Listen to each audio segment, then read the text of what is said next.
अखंडमंडलाकारं व्याप्तं येन चराचरं तत्पदं दर्शितं येन तस्मै श्री गुरुवे नमः। अज्ञानान्धस्य लोकस्य ज्ञानाञ्जनशलाकया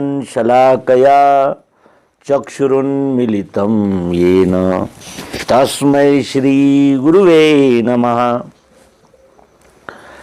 अध्यात्म विश्वविज्ञान यूट्यूब चैनल के सभी प्रेमी पाठक मित्र आचार्य और हमारे सभी व्यूअर्स शेयरकर्ता और सब्सक्राइबर्स आदि सभी का हार्दिक स्वागत समादर करते हैं।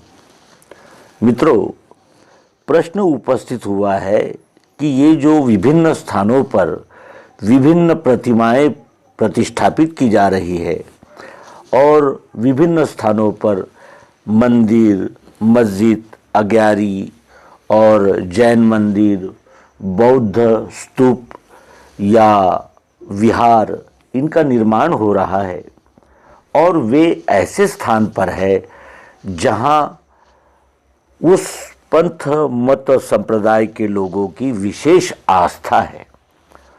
तो प्रश्न ये उपस्थित होता है कि यहाँ सत्संग होता है या पर्यटन होता है या व्यापार होता है या अनुसंधान होता है।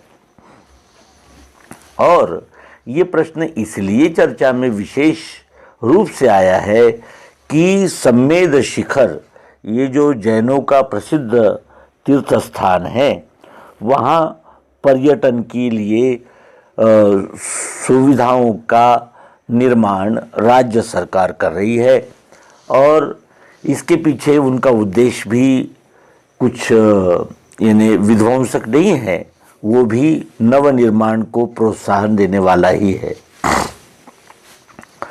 अध्यात्म विज्ञान के अभ्यासक अच्छी तरह जानते हैं कि इस विश्व में 3 प्रकार के जीव पाए जाते हैं, सात्विक, राजस और तामस। तीनों प्रकार के जो स्वभाव है उनके अनुसार हर विषय, हर वस्तु, हर पदार्थ, हर स्थान 3 प्रकार का रूप ले लेता है। जैसे सात्विकता की दृष्टि से सबसे प्रथम प्रश्न यही आता है कि मनुष्य जीवन का उद्धार कैसे होगा या मनुष्य जीवन का परम कल्याण किन आचरणों में है या किस प्रकार ये मनुष्य के जन्म का सार्थक हो सकता है। दूसरा परिप्रेक्ष्य रजोगुण का है। रजोगुण ये मनोरंजन चाहता है, कामना पूर्ति चाहता है, सुख सुविधाएं और भौतिक आनंद लेना चाहता है। तीसरा पक्ष तमोगुणी है। वे भी इस विश्व में हैं। वे चाहते हैं कि वे उन्हें आसुरी आहार प्राप्त हो, आसुरी विहार प्राप्त हो और इस प्रकार ये तीनों गुणों की लीला ये अखंड विश्व में दिख रही है। लेकिन तीर्थ स्थान और पर्यटन, इसमें यदि हमने सूक्ष्मतापूर्वक देखा तो हमें कुछ इन्हें अंतर नज़र आता है।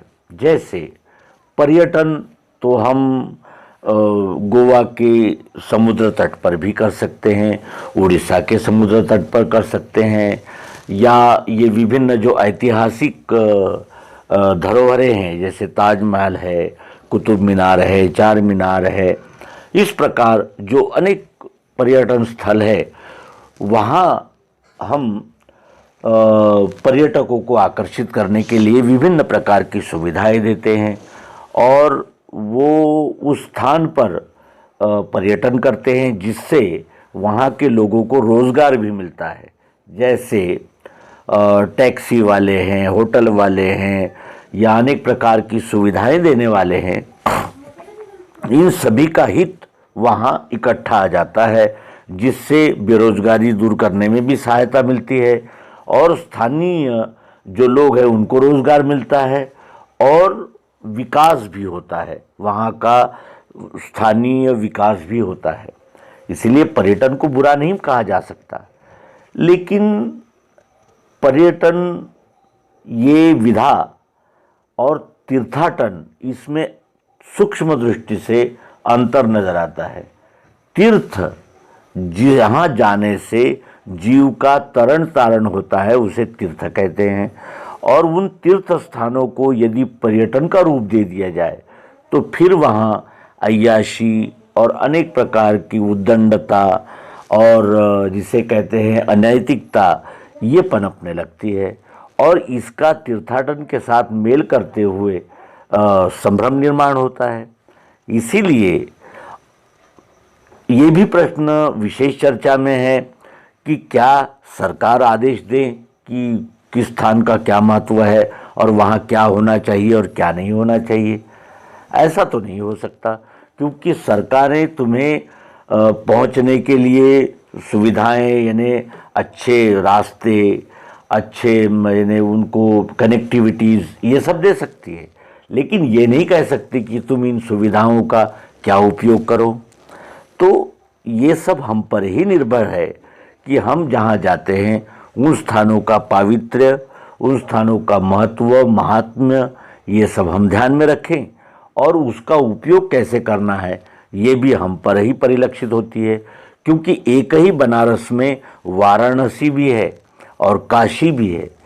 कुछ काशी को जाएंगे जो सत्वगुणी होंगे, कुछ बनारस जाएंगे जो रजोगुणी होंगे, और कुछ वाराणसी जाएंगे जो अपने मनमाने व्यवहार करना चाहेंगे।